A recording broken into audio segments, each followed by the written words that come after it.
All India time. નમસ્કાર દર્શક મિત્રો, હાલોલથી ગોધરા જતા રોડ ઉપર આવેલ ટોટો કંપનીની મળતી માહિતી અનુસાર 50 દિવસથી વર્કરોએ હડતાલ કરી. ઘણી બધી જગ્યાએ રજૂઆત કરવા છતાં પરિણામ શૂન્ય. મળીએ તેમને શું કહેવા માંગે છે. મારું નામ મનીષ છે. અમે થોડુંક અમે જોબ કરી રહ્યા છે અને આ કંપની હાલોલ તાલુકામાં આવેલી છે. અમે 31/1/2024થી કંપની આપણે બંદર બહાર બેસાડ્યા છે. કંપનીનું એવું કહેવું છે કે બાંયધરી પત્રક ભરો ને અંદર આવો. અત્યાર સુધી અમે કોઈ બાંયધરી પત્રક ભર્યું નથી. અત્યારે કેમ? અને અમે હડતાલ નથી પાડી, અમે લોકઆઉટ કર્યું છે. કંપનીએ લોકઆઉટ કર્યા છે. અમારી માંગ એક જ છે કે જેમાં 15 જેટલા સસ્પેન્ડ કરેલા માણસો છે એને અંદર લઈ લો અને જે બાંયધરી પત્રક છે હટાવી લો.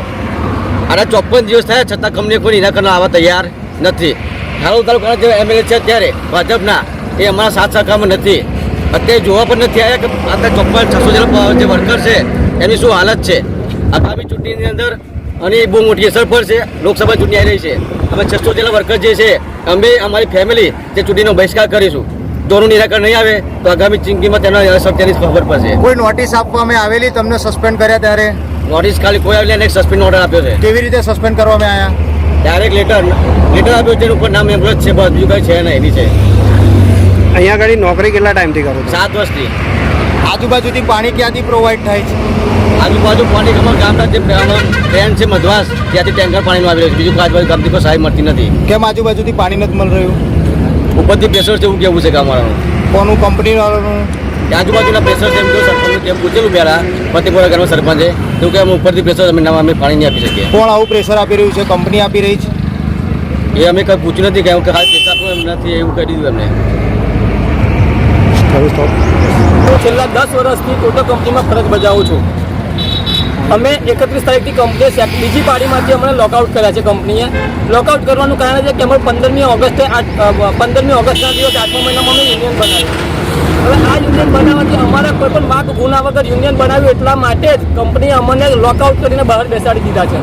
આજે 54 દિવસથી અમે અહીંયા આગળ રાત દિવસ અહીંયા આગળ હાજર રહીએ છીએ, પણ કંપની અમને અંદર ઘૂસવા દેતી નથી. લેબર કમિશનર ગોધરા અમારા બધા કેસો ચાલે છે. 21 તારીખે ગોધરાથી ઓર્ડર બી આવી ગયો છે કે છોકરાઓ પરથી બાંહેધરી પત્ર હટાવીને એમને અંદર નોકરીએ લઈ લો. આ લોકો લેબર કમિશનરનું પણ માનવા રાજી નથી. તો હવે અમારે શું કરવું? અમે 50-54 દિવસથી અમને આ મહિનાનો પગાર પણ આપ્યો નથી. લોકોની હાલત બહુ કફોડી છે. આજુબાજુના તંત્રવાળા કોઈ જોવા માટે આવતા નથી. તો 54 દિવસનો પગાર કે અમે બહાર રહીએ છીએ. અમે કંપનીની બસમાં આવ્યા હતા અને કંપનીની બસમાં જ ઘરે જઈશું. જ્યાં લગીન કંપની નિરાકરણ નહીં આવે ત્યાં લગીનનો બધો પગાર કંપનીના માથે રહેશે.